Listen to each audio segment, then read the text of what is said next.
दुनिया के सबसे बड़े लोकतांत्रिक पर्व के सफल समापन होने पर अब लोगों में परिणाम को लेकर उत्सुकता बढ़ गई है। क्योंकि चुनाव आयोग का सभी न्यूज चैनल, प्रिंट मीडिया और इलेक्ट्रॉनिक मीडिया को यह सख्त हिदायत होता है कि चुनाव घोषणा से लेकर और संपन्न होने तक किसी भी तरह का चुनावी सर्वे नहीं रिलीज कर सकते। ऐसे में सभी रिसर्चर्स और इंस्टीट्यूट इस बात का ख्याल रखते हैं।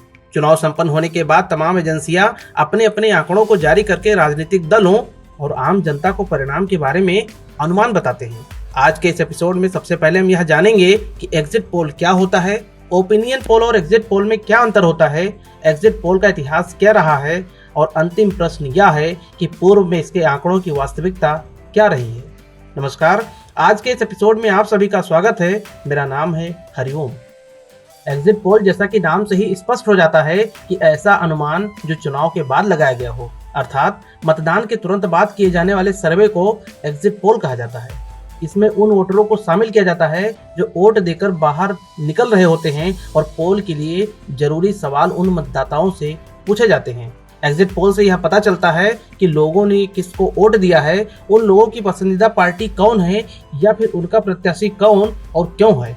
एग्जिट पोल के जरिए मतगणना के आंकड़े सामने आने से पहले चुनाव के नतीजों को समझने की कोशिश की जाती है। चुनावी विश्लेषण पसंद करने वाले लोगों में ओपिनियन पोल और एग्जिट पोल की बड़ी चर्चा रहती है। ये दोनों विधाएं चुनाव का विश्लेषण करने के दो अलग रास्ते हैं। ओपिनियन पोल चुनाव के 48 घंटे पहले किया जाता है, जिसमें सभी लोगों की राय ली जाती है। इसमें शामिल लोगों के लिए जरूरी नहीं होता है कि वह उसी क्षेत्र के मतदाता ही हों, इसलिए इसे प्री पोल भी कहा जाता है। आइए एग्जिट पोल के इतिहास को समझते हैं। दरअसल भारत में सबसे पहली बार एग्जिट पोल 1957 में Indian institute of public opinion ने करवाया था। जनमत संस्थान के प्रमुख एरिक डी कोस्टा को भारत में एग्जिट पोल का जनक कहा जाता है। 90 के दशक में सैटेलाइट टीवी के जरिए एग्जिट पोल लोगों के घरों में पहुंचा। दूरदर्शन ने दिल्ली में मौजूद centre for the developing societies को पूरे देश भर में चुनावी सर्वे के लिए कहा। यह एग्जिट पोल का भारतीय चुनाव और इलेक्ट्रॉनिक मीडिया के साथ रिश्ते की शुरुआत थी। आगे चलकर 1998 में चुनाव आयोग ने एग्जिट पोल के लिए कुछ गाइडलाइन जारी की थी, जिसके तहत अखबार और टीवी चैनल को चुनावी प्रक्रिया शुरू होने और अंतिम चरण का मतदान खत्म होने से पहले तक एग्जिट पोल सार्वजनिक करने से रोका गया था। इसको लेकर मीडिया और चुनाव आयोग आमने सामने आ गए। मामला कोर्ट तक पहुंचा, लेकिन सुप्रीम कोर्ट ने चुनाव आयोग की गाइडलाइन पर रोक लगाने से इनकार कर दिया। साल 1999 एक बार फिर लोकसभा चुनाव लेकर आया था। इस बार भी अपनी 1998 की गाइडलाइन को चुनाव आयोग ने जारी किया। पुनः मीडिया संस्थानों ने इन नियमों को मानने से इनकार कर दिया। इसके बाद चुनाव आयोग ने सुप्रीम कोर्ट की शरण ली, परंतु इस बार सुप्रीम कोर्ट के संवैधानिक बेंच ने इन गाइडलाइन को असंवैधानिक ठहराया, जिसके बाद चुनाव आयोग ने सरकार से मदद मांगी।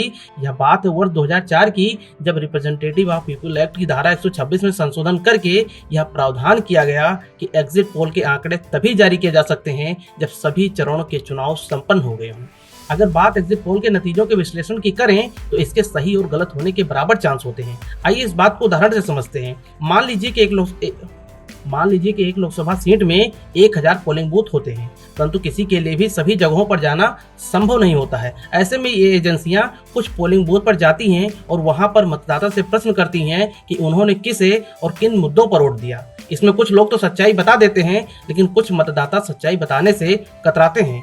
क्योंकि इस सर्वे का सैंपल साइज कुछ हजार लोगों का होता है, जबकि वास्तविक मतदाता लाखों में होते हैं। ऐसे में जो आंकड़ा जारी करते हैं वह उन्हीं प्रश्नों पर आधारित होते हैं। यही कारण है कि एग्जिट पोल के आंकड़े वास्तविक मतगणना के समय बदलते रहे हैं। आइए कुछ एग्जिट पोल पर नजर डालते हैं। वर्ष 2000 के बाद के चुनाव में एग्जिट पोल ने जब भी डेटा जारी किया तो उसमें से अधिकतर समय कुछ सीटों का अंतर दिखा, लेकिन बहुत ज्यादा चुनाव परिणाम पर प्रभाव नहीं पड़ा। लेकिन 5 ऐसे मौके आए जब एग्जिट पोल प्रिडिक्ट करने में मीडिया असफल रहा। पहला वाकया है 2004 के लोकसभा चुनाव का, जब एग्जिट पोल में एनडीए की सरकार बनने का अनुमान था, लेकिन परिणाम में भारी उलटफेर हुआ और कांग्रेस के गठबंधन की सरकार बनी। दूसरा मामला वर्ष 2015 के विधानसभा चुनाव का है, जब एग्जिट पोल भाजपा के गठबंधन सरकार बनने की संभावना जताया, लेकिन परिणाम में बहुत अंतर दिखा और नीतीश कुमार की अगुवाई वाली महागठबंधन की सरकार बनी।